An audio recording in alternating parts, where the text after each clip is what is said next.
Okay, ito ang aming dinner sa Thanksgiving. Ginataang munggo. Nahalo-halo yan. May Chinese broccoli, may sayote, may patola. Luto mo to, Kuya? Luto ko yan.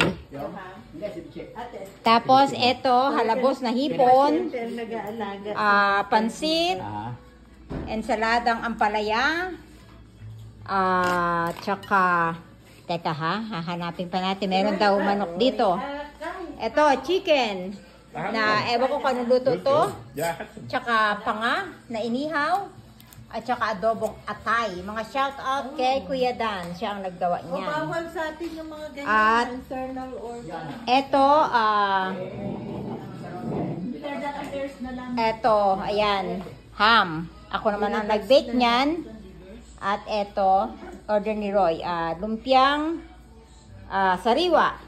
At saka, sama ko na, nasa repa. Gawa naman ni Roy. Ito, ano yan?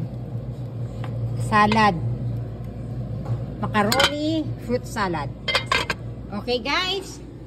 Bon appetit! Yum!